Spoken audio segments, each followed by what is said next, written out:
बिस्मिल्लाहिर्रहमानिर्रहीम। अस्सलाम वालेकुम। कैसे हैं आप सब? मैं हूं नगमा हुसैन और आप मेरा चैनल देख रहे हैं कुकिंग विद नगमा हुसैन। आज मैं आपके लिए कर रहा हूँ ज़िंगर फ्रेंच फ्राइज़ की रेसिपी। तो ये बहुत ही आसान और बहुत ही मज़े के बनते हैं, अंदर से नरम और बाहर से क्रिस्पी। तो किस तरह ये बनती है आज मैं आपको इसकी रेसिपी बताऊँगी। तो चलिए जी हम स्टार्ट करते हैं बनाना। तो सबसे पहले मैंने ये 2 आलू लिए हैं जिसको मैंने छील लिया और धो लिए। तो अब हम इनको काट लेंगे अच्छे से। पहले दरमियान में से 2 पीस कर लेंगे, फिर साइड से पीस कर लेंगे। तो मैंने यहाँ पे नॉर्मल साइज़ के लिए हैं आलू, ना ज़्यादा बड़े ना ज़्यादा छोटे। तो आपको जो पसंद है आप वो ले सकते हैं। तो यहाँ पे हम दरमियान में से एक इसका पीस कर लेंगे। तो फिर अब इसकी हम कटिंग कर लेंगे।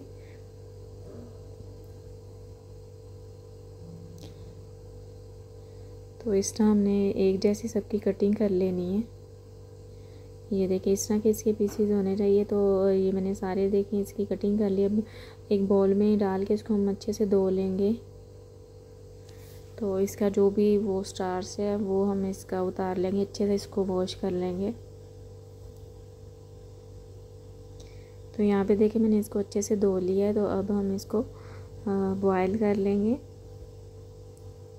तो यहाँ पे मैंने पानी बॉयल होने के लिए रख दिया था। तो अब हम ये जो हमने फ्रेंच काटे हैं इसको इसमें डाल के तो हम सिर्फ 2 मिनट के लिए इसे पका लेंगे, ज़्यादा इसको ओवर कुक नहीं करना। तो जस्ट 2 मिनट के लिए इस तरह इसको हिला के हम पका लेंगे ताकि अंदर से ये अच्छे से कुक हो जाए 50%। तो इसके साथ अगर आप मेरे चैनल में न्यू हैं तो मेरे चैनल को सब्सक्राइब कर दें। तो अब ये देखें ये बिल्कुल रेडी है। अब इसको बाहर निकाल लेते हैं, सबको बाहर निकाल लेते हैं। निकाल के इसको साइड पे रख के ठंडा कर लेंगे। तो अब हम यहाँ पे इसकी कोटिंग की तैयारी कर लेते हैं। तो 1 कप मैंने मैदे का लिया है। तो अब इसमें बाकी चीज़ें हम ऐड करेंगे। यहाँ पे मैंने 1 टीस्पून नमक ऐड किया है और 1 टीस्पून मैंने इसमें चिकन पाउडर ऐड कर दिया है और 1 टीस्पून मैंने इसमें लहसुन पाउडर ऐड कर दिया। अगर आपके पास लहसुन पाउडर नहीं तो आप इसमें थोड़ा सा लहसुन भी कूट के ऐड कर सकते हैं। तो जब मैंने आलू बॉयल किए थे वो मुझसे स्किप हो गया था, मैंने उसमें 1 टीस्पून नमक भी ऐड किया था। नमक ऐड करके उसे मैंने बॉयल कर लिया। तो यहाँ पे ये देखिए ये लिक्विड सा हमारा बन गया है। तो इसी तरह का हमें चाहिए था। तो जो हमने आलू बॉयल किए थे तो वो हम इसकी कोटिंग कर लेंगे। पहले हम इसको इस मिक्सचर में डिप करेंगे। तो अब ये जो मैदा है, खुश्क मैदा है, इसके साथ हम इसको अच्छे से कोट कर लेंगे।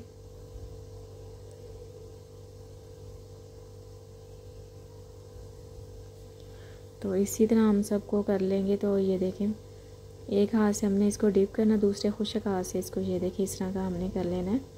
तो ये देखें मैंने सारी कर ली और एक एंड वाला आपको करके दिखा रही हूँ कि मैंने किस तरह की है।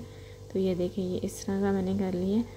तो सब मैंने कर लिए। तो अब सबको हम एक साथ ही फ्राई करेंगे। तो मैंने पहले सबको कोटिंग कर लिया तो फिर इसकी फ्राई करते हैं। तो यहाँ पे मैंने एक टेस्ट करने के लिए एक को फ्राई करने के लिए डाला था ऑयल में। तो यहाँ पे ऑयल हमारा बिल्कुल रेडी है। बाकी मैंने सारे इसमें जो हमने कोट किए थे एक एक करके पीस मैंने इसमें ऐड कर दिए।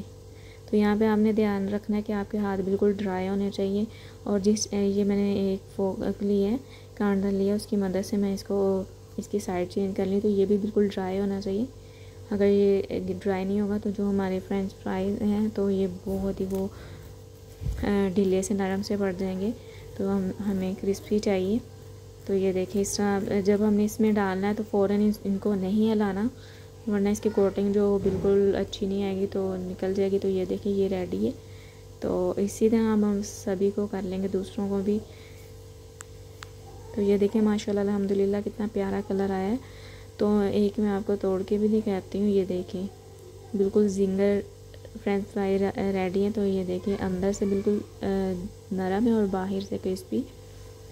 तो उम्मीद करती हूँ आज की रेसिपी आपको बहुत अच्छी लगी होगी। तो मुझे ज़रूर बताइएगा। अपना बहुत सारा ख्याल रखिएगा, मुझे दुआओं में याद रखिएगा और मिलते हैं हम अगली वीडियो में। अल्लाह हाफिज़।